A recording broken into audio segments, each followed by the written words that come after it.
दे रहे हैं, मोर्चा निकलवा रहे हैं, SC, ST, OBC छात्र मोर्चा। अरे भैया, डिस्टर्ब कर दी पूरा देश। इनके लोग नारा लगा रहे थे, मोदी तेरी कब्र खुदेगी। भाजपा ही नारा लगा रहे थे, दिखाऊं तस्वीर आपको। तो ये मिला जुला खेल है, इसके चक्कर मत पड़िए। भारतीय जनता पार्टी, मैं कहता हूं ना, साजिशों से भरी हुई देश को तोड़ने वाली पार्टी है। उसने पिछड़ों, दलितों, आदिवासियों और सवर्णों में पूरे देश में साजिश के तहत झगड़ा कराया और फिर कोर्ट से स्टे हो गया। क्यों आपने इतना अस्पष्ट कानून बनाया जिसमें सुप्रीम कोर्ट से रोक लग गई? क्या लिखा सुप्रीम कोर्ट ने? ये कानून अस्पष्ट है। क्या पूछा सुप्रीम कोर्ट ने? भाई, तमिलनाडु का व्यक्ति अगर उसके साथ कोई दुर्व्यवहार और भेदभाव होता है, वो किस कमेटी के सामने जाएगा? तो इसका जवाब मेरे पास है, और वो मोदी को भी पता था, वो इनकी सरकार भी कर सकती थी।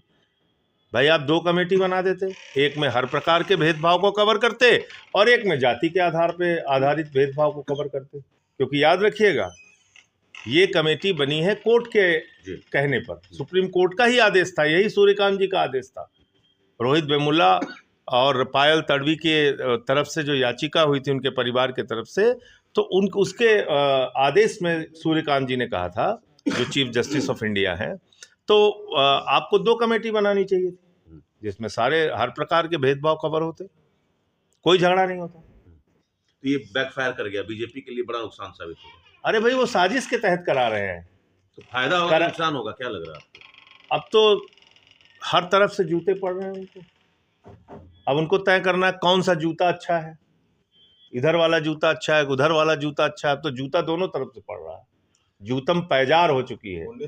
अब जूतम पैजार में कौन सा जूता अच्छा है, वो उनको तय करना है। सुभाषपा के विधायक हैं वेदी राव, कास्ट है। पहली बात तो कि MCD में, केंद्र में LG उनका, लॉ एंड ऑर्डर उनका, 4 इंजन की सरकार दिल्ली में चल रही है। दूसरी बात ये कि आप कह रहे हैं कि एक गड्ढा भरने में हमको 7 साल लगेगा। चलो, गड्ढा भरने में 7 साल लग सकता है उनको, बहुत ही बेचारे कमज़ोर आदमी हैं, कमज़ोर सरकार है उनकी। लेकिन गड्ढे के आसपास 4 बल्ली गाड़ के उसको सुरक्षित करने में 7 साल लगेगा।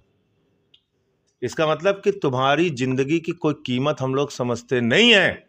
गड्ढे में गिर के मरना है तो मरो।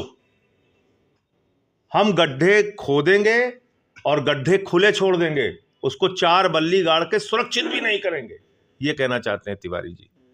तो ये संवेदनहीनता की पराकाष्ठा है। ये भाजपा की और मनोज तिवारी की क्रूर मानसिकता को जाहिर करता है। मैं इतने कह सकता हूं। अच्छा, एक आखिरी सवाल, ये जो UGC के बदले हुए और एक जो है महिला पार्षद है, उससे भी बदसलूकी, उनको गाली गलौज दे रहे हैं। जमीन कब्जा हटाने के लिए गए थे ये लोग लखनऊ में। बाबा जी से पूछिए इस पे क्या करेंगे, हम क्या बताएं। सब बाबा जी का राज है। बाबा जी सब बुलडोजर अभी निकल रहा होगा लखनऊ दाल मंडी में चल रहा है। नहीं तो यहाँ तो बनारस वालों को सोचना चाहिए भैया। 90% तो यहाँ हिंदुओं का घर तोड़ा है। चलिए मैं दिखा दूं सब, आप लोग कैमरा लेके चलिए हमारे साथ, मैं दिखा देता हूँ। सड़क चौड़ीकरण के नाम पे, मणिकर्णिका घाट के नाम पे, काशी कॉरिडोर के नाम पे कितने यहाँ पे लोगों के, हिंदुओं के घर तोड़े गए। ठीक है, थैंक यू।